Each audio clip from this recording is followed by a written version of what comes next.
y le administre la medicación, que la custodie, que le acompañe durante todo el tiempo que sea posible.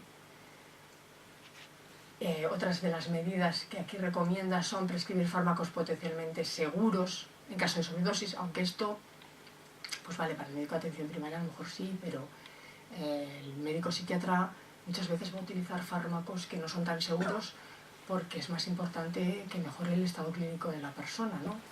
Y si necesitamos un fármaco que no es tan seguro, pues lo vamos a utilizar. De hecho, por ejemplo, el litio, que es un fármaco muy poco seguro, es un fármaco que tiene un poder un tanto preventivo de las conductas suicidas, aunque también las personas se suicidan con litio, por supuesto. Entonces, a veces en depresiones graves lo vamos a utilizar concomitantemente con antidepresivos, precisamente tratando de evitar ese riesgo. Y esto sí que me parece muy interesante, lo de prescribir envases con el menor número de comprimidos posible y sobre todo tratar de que no acumulen. Paciente depresivo grave, intentar hacerle las recetas de una en una, no darle 3 o 4 a la vez y ya vuelve usted dentro de no sé cuánto tiempo, porque sí que hay más riesgo, ¿no?, al tener más arsenal farmacológico de tomarse. Y si esas serán lo que se le propone al médico de atención primaria, ¿cuál es el manejo que se propone en la urgencia? Bueno, pues por un lado es lo mismo, la valoración va a ser la misma, vamos a tener que tener en cuenta sobre todo la seguridad, ¿no? Atenderle pronto, en las guías dicen pues menos de una hora si es posible, y prestar atención a la seguridad del paciente y del entorno. ¿Qué es lo que vamos a hacer sobre todo en la urgencia? Determinar dónde es el mejor ámbito de tratamiento. Si a nivel hospitalario o en domicilio. Y esa es la decisión que a nosotros nos toca tomar con mucha frecuencia.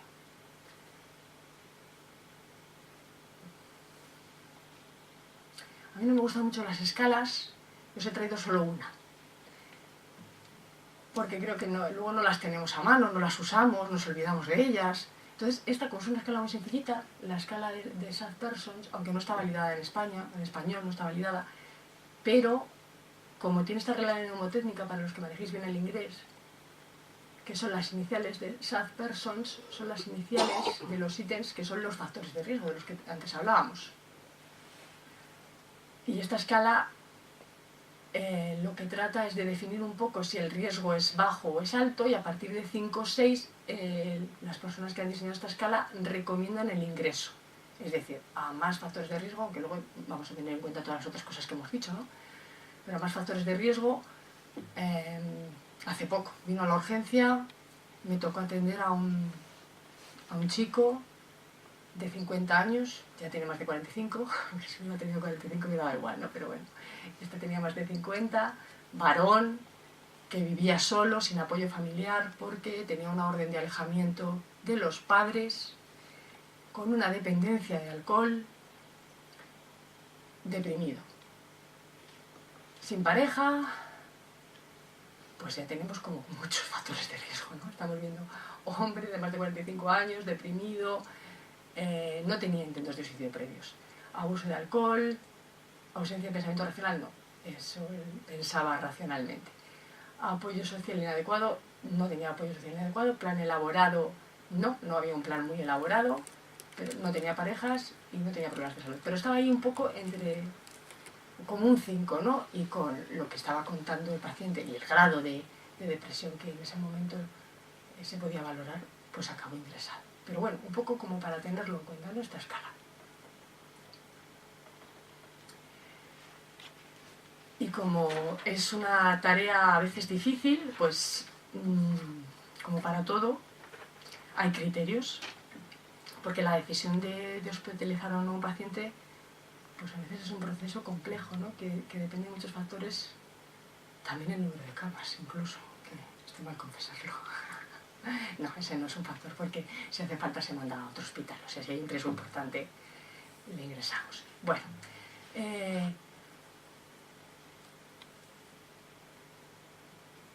la APA, la Asociación Americana pues ha establecido estos criterios, bueno, de cuándo hospitalizar a un paciente con un intento autolítico.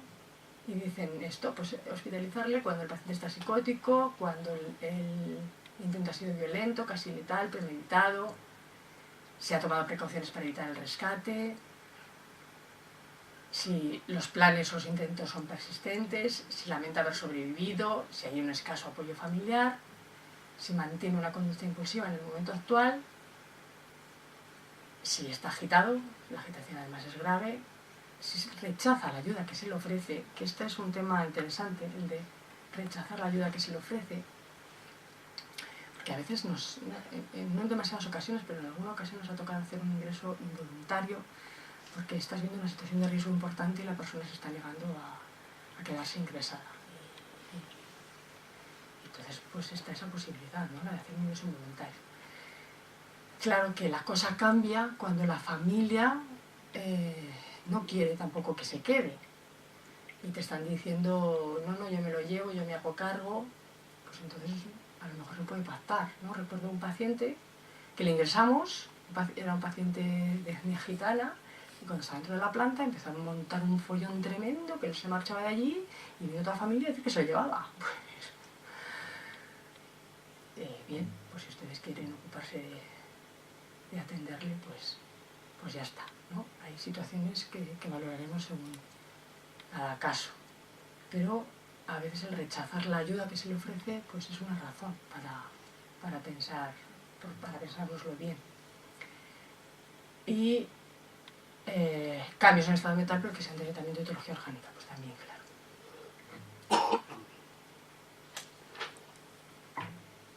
En caso de ideación suicida, pues lo mismo. La letalidad, intencionalidad, intentos previos, descompensación grave. ¿Y cuándo nos planteamos darle el alta? ¿Cuándo damos el alta al paciente para tratamiento domiciliario? Pues si los intentos son leves, si ha habido una alta rescatabilidad, si no hay una persistencia de la ideación suicidia, y sobre todo cuando hay alivio y no vemos que hay una descompensación de la patología psiquiátrica y hay una crítica, ¿no? Una crítica activa de lo que está sucediendo y un deseo de ponerse en tratamiento.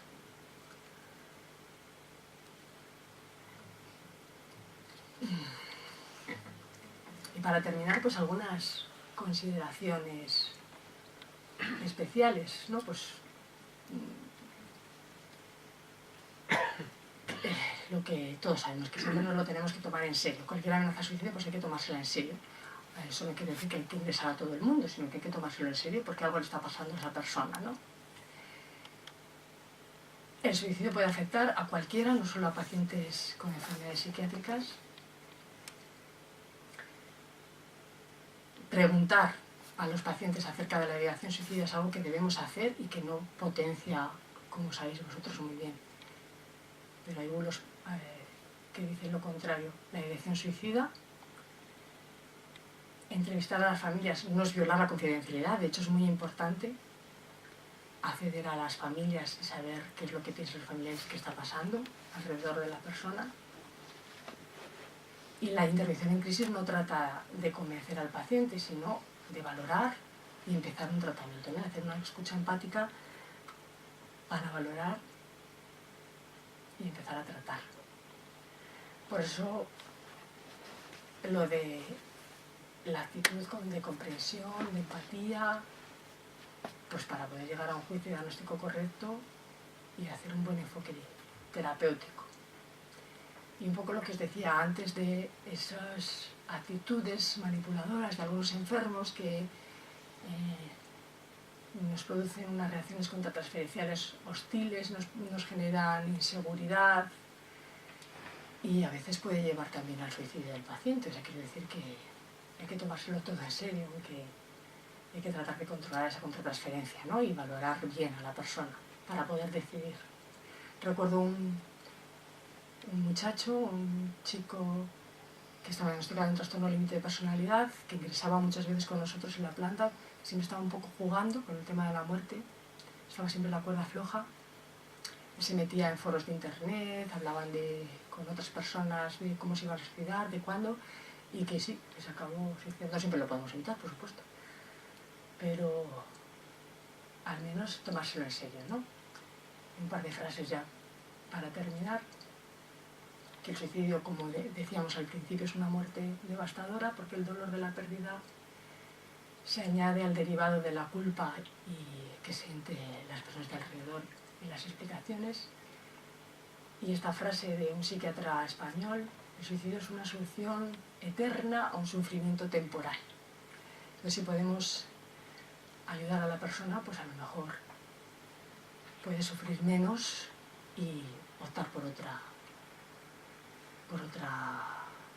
cosas, ¿no? Que no sea esta. Y eso es lo que yo os quería contar. Ahora, si vosotros me queréis a mí preguntar algo, contarme, es vuestro turno.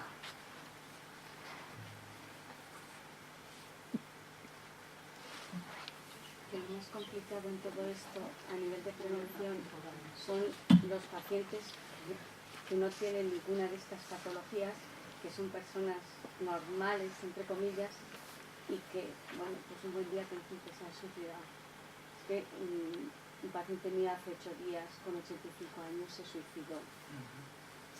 Y bueno, era un abuelo que vivía solo al lado de una hija y que empezaba a tener limitaciones físicas. Su mujer había muerto hace 7 u 8 años y para mí que el duelo no estaba resuelto. Porque él, de forma solapada, pues tenía pocas ilusiones por vivir, lo que pasa es que no quería nunca médicos, iba allí de vez en cuando y desde luego a nivel emocional nunca te contaba nada, ni nunca se le pudo ayudar, porque eso no lo demandaba. Y había estado hacía 8 días antes en el hospital por un problema de dolor en piernas, porque tenía una claudicación, una hipertensión. Pues un señor de 85 años le habían valorado en urgencias, habían descartado un problema embolígeno, una arteriopatía aguda, le habían mandado a Valladolid, había vuelto porque parece ser que era una situación crónica y nada, pero bueno, él tenía dolorimiento y ya le dijeron que viniera al médico de cabecera. Yo le recibí, le estuve valorando como desde un punto de vista vascular, eso, pues yo le pedí una serie de analíticas, bueno, por descartar una polimialgia, algún problema reumatológico, y el día que le tenía citado para ver los resultados se suicidó. Y bueno, pues es que fue el viernes pasado. Entonces, pues bueno, que por mucho que hagamos, lo que hay en la cabeza de las personas, nadie lo sabe. Entonces, por eso a lo mejor no, por muy bien que esté la psiquiatría, por mucho que se trate a los pacientes, pues hay algo que no se puede prevenir y por eso a lo mejor no bajan los suicidios, aunque la asistencia psiquiátrica haya mejorado mucho, ¿no? Es como una reflexión, yo no sé qué pensáis vosotros. Bueno, yo entiendo que es muy duro esto, ¿no? Que estás contando, además lo tienes muy reciente y un poco a lo que hablábamos aquí, de que de alguna manera estas cosas nos tocan a todos en lo profundo, ¿no? Y aunque tú digas, bueno, yo he hecho todo lo posible por esta persona, yo he estado ahí, la he estado ayudando y yo no tengo que ver con su muerte, pero nos deja ahí un poquito inquietos, ¿no? Y siempre uno empieza a pensar, podría haber hecho algo más, a lo mejor me podría haber dado cuenta, ¿no? Y efectivamente a posteriori lo puedes pensar, pero antes pues a la situación no te parecía que tuviera ese riesgo, ni mucho menos. En cuanto a prevención, en las campañas de prevención que hablan aquí, hablan de muchos factores. O sea, hablan de prevención tanto, sí, a nivel de salud mental, pero también hablan de prevención en cuanto, por ejemplo, a cómo la prensa difunde estas noticias, que no se haga de una manera sensacionalista, a educar. Hablan de estrategias amplias que tocarían muchos factores, ¿no? Y que como que piensan que no se están haciendo las cosas demasiado bien en otros niveles, no solamente en la atención a las personas. Y es verdad que en muchos casos que se nos escapan, claro. Y otra pregunta que os haría, le vio la hija que vivía en la misma planta que él, puerta con puerta, y luego la hija vino a los 3 o 4 días a consulta. Y, bueno, también la entrada fue dura, porque apuntó al paciente, y yo lo sabía que había muerto en esas condiciones, porque yo fui a trabajar por la tarde y por la mañana me llegaron, me han dicho, se ha suicidado un paciente tuyo, qué tal, y eso. Entonces ella llegó, apuntó a su hijo, a su padre, y lo que me preguntó es que nada, no me dijo nada, y digo, ¿ha fallecido tu padre? Porque lo ponía en la historia. Dice, sí, se ha suicidado. Dice, pero quiero saber los resultados de los análisis. Y nada, quiero saber los resultados. Y ya digo, bueno, dice, es mi hermano el que de alguna forma me lo ha pedido. Yo creo que fue ella. Entonces yo le di los resultados, si quieres te los imprimo. No. Y luego ya llegó un momento que ya se derrotó. Y ya me contó toda la historia. Pero y a esa señora, yo creo que habría que cuidarla, pero es que yo creo que no se va a dejar cuidar. Porque por lo poco que estuvo conmigo y habló, entonces a mí me da un poco miedo, porque es que ella lo presenció todo y debió de ser un suicidio muy planificado, y era para cuando estaba ella, ese día le entraba, era una señora de 55 años, y a mí me da miedo de ella. Y ella ha venido una vez a tu consulta. Yo ya le dije que si quería ayuda, que yo le mandaba salud mental, que le mandaba algún psicólogo. No. Además es que en un momento me dijo algunas cosas como, porque es que ella lo presenció, dice, si fuera como un ordenador, que pudiera dar un botón y que desapareciera eso. Y a mí me da un poco miedo de esa persona, no lo sé. Claro, hombre, ella se ha acercado... Seguro que no va a pasar nada, ¿no? Y bueno, pues algunos actos que me contaba, como que hasta que vino la policía, tiene un hermano y su marido, y dijeron, no quiero que vea a nadie hacia a mi padre, solo quiero haberle visto yo, porque ella lo que pedía es que le descolgaran, porque sabía, entonces ha sido todo... Hombre, yo creo que ella se acercó a ti en ese momento porque necesitaba contárselo a alguien y te eligió a ti, eligió a la persona, al médico que estaba tratando a su padre, para hacer esa descarga, ¿no? Entonces ya has hecho un acto con ella, ya has estado hablando con ella, ya la has escuchado, ya has hecho algo. No pienses que no has hecho nada, tú ya has hecho algo. Le has ofrecido ayuda y has estado ahí. Es probable que vuelva. Entonces a lo mejor vuelve a ti. A lo mejor no quiere ir ahora mismo a salud mental, pero sí puede hablar contigo. No lo sé, a veces solamente tenemos que estar disponibles, porque no podemos hacer otra cosa, no podemos dirigir la vida de la gente tampoco. Si hay una situación urgente en la que tenemos que actuar contra la voluntad de las personas, lo hacemos, pero a esta señora no la vas a coger y la vas a atar y la vas a llevar a la... Eso no tendría sentido. Bueno, pues has estado ahí, la has escuchado y la has acogido en su dolor en ese momento. Pues le has hecho mucho. Sí, que si ella no quiere, pues ya está, yo dejé la puerta abierta, pero nada más. Pero bueno, pero es que fue, ya te digo, el viernes, mañana va a ser 8 días. Pues sí, estas cosas pues duelen y te afecta a ti bastante, pero claro, no en la misma medida que a ella, que a su hija. Claro, no era un señor que fuera mucha consulta, porque bueno, sí que se cuidaba y sí que tomaba sus pastillas, pero poco los médicos, ¿sabes? Un señor, pero yo creo que empezaba a ver las limitaciones físicas, lo que le esperaba, la carga que podía suponer para la hija, y yo pues, la decisión que tomó. ¿Tú por qué crees que ella quería saber los resultados? Pues no lo sé. ¿No lo has pensado? No. Yo creo que ella, como para ver que no tenía nada, y desde un punto de vista médico es que los resultados estaban perfectos. Le pedí pruebas reumáticas y todo y era normal. Y ella, en ese sentido, pues querría atar datos y poner folders en ese ajedrez y en eso que le había pasado para... Pero lo raro es que no te dijera previamente que su padre se había suicidado, ¿no? Te pidió los datos como si estuviera vivo. Es que le apuntó a la consulta, es que es eso muy... es muy raro, ¿eh?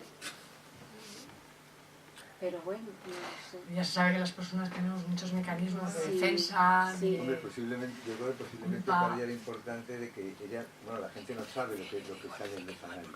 Claro. Entonces, posiblemente, te digo, si ella buscara que en los análisis hubiera que su padre tenía una enfermedad maligna, una enfermedad mortal, con lo cual ella se quedaría mucho más tranquila, a que a lo mejor el padre no tenía nada y ella intenta el sentimiento de culpa de que a lo mejor lo hizo pensando que nadie le iba a cuidar o que no quería ser una carga para él. Entonces, yo creo que es claro, como saber la forma que utilizó, ella estaba intentando... Claro, juntando pastillas podemos durante especular un montón de pues tiempo, lo que se nos ocurra, ¿no? Pero para Pero ahorcarte te hace falta una cuerda por ejemplo, y pensarlo 2 minutos antes. Ella, hablando un poco del relato, porque te digo que luego después, hasta que al principio nada, como que no había pasado nada, pues ya pues se explicó, porque la manera de acercarse desde luego es... Eran 3 o 4 días, no, es que era el 4.º día, ¿no? Y luego después también me contó pues muchas cosas de las que me contó, pues es que había dejado una nota, porque en un principio pues, la policía científica, yo no sé quiénes van allí, o los forenses que le dijeron, pues busquen ustedes a ver si ha dejado alguna nota, y como diciendo ella, pero para haber dejado una nota, que pues había nota, y me contó lo de la nota, y yo creo que a ella también le tranquilizó, porque de alguna forma como que respeta la voluntad del padre, del acto que ha hecho, y que bueno, que su padre la quería mucho porque ponía que la atendieran y que hicieran, porque era un señor tremendamente religioso, iba a misa todos los días, y ella dijo, por encima de todas sus convicciones y de todo lo que nos tenía a nosotros, como que el Señor decía que le respetaran y que le siguieran queriendo y que le hicieran el mismo trato a nivel de entierro que le habían hecho a su madre. O sea que, y yo creo que esas cosas, yo digo, esta chica a lo mejor la ayuda. Pues sí. Probablemente al llevar esa...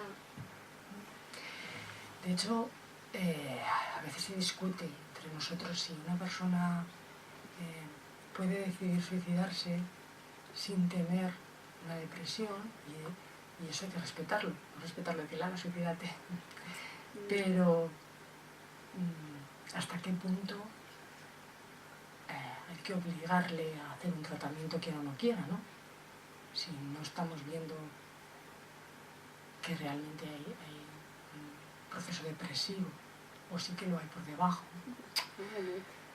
Entonces, claro, yo sí que recuerdo a alguna persona que hemos tenido ingresada en el hospital, que después de hacer un intento autolítico reflexionaba perfectamente de, mira, yo he llegado a este punto porque estoy cansado de la vida que estoy llevando, de los dolores que tengo, yo no quiero seguir así. ¿Por qué no podéis respetar que yo haya tomado esta decisión? Yo soy libre de hacer lo que quiera, o no. Bueno, pues ya se sabe que en la medicina tratamos por encima de todo de tratar de ayudar a la persona, y a veces a lo mejor nos pasamos o nos quedamos cortos. Hombre, si tú esto lo hubieras sabido antes de que él estaba planeando esto, antes de hacerlo, pues seguramente hubieras actuado de alguna manera. ¿Que hubiera servido de algo o no? Pues probablemente, a lo mejor no, seguramente no, pero... Lo venía preparando, yo creo que... Pero estamos ahí para intentar ayudar y tratar de evitar, si no lo conseguimos. Pues esto. Vale, pues... Quería plantear cuál debe ser nuestra actitud con el paciente psiquiátrico que se encierra en casa y permanece allí días y días, y además la familia nos pide que hagamos algo. Pero el paciente se niega a comunicarse con nadie. Pues yo creo que sí que hay que actuar en ese caso. O sea, una persona que se ha quedado encerrada en su casa y que no sabemos nada de ella y que además está viviendo en la familia, pues hay que intentar conseguir una orden judicial para abrir el domicilio y para entrar a ver qué pasa, porque si no nos está abriendo la puerta no podemos forzarla. Pero sí, a través de una orden judicial con las fuerzas de orden público sí se puede hacer. Aunque se comunique, por ejemplo, se puede comunicar con la familia, a lo mejor le está poniendo mensajes, ¿no?, de teléfono, pero no les coge el teléfono. Sí les pone mensajes. Pues desde que cada caso es particular, claro, no lo sé. Estará ahorrando,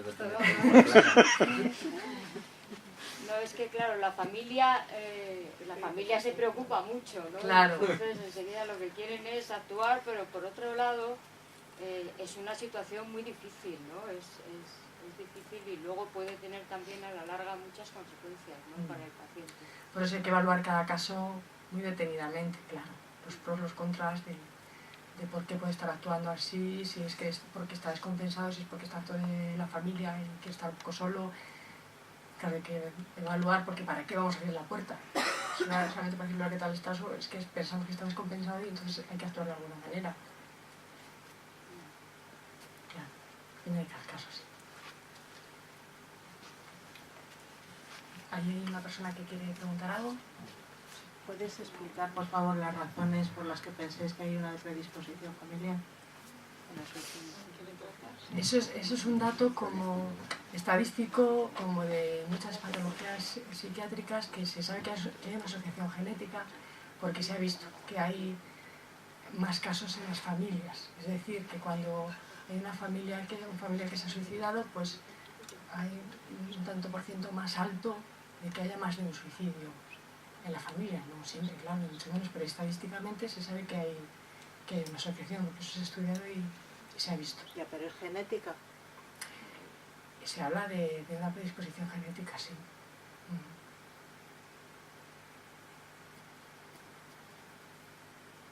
Probablemente tiene que ver más con los trastornos psiquiátricos.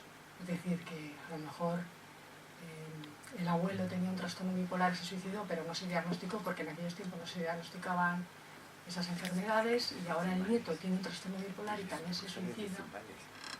Y tiene más que ver el componente genético con el trastorno psiquiátrico que con otra cosa, que con el suicidio, el acto en sí.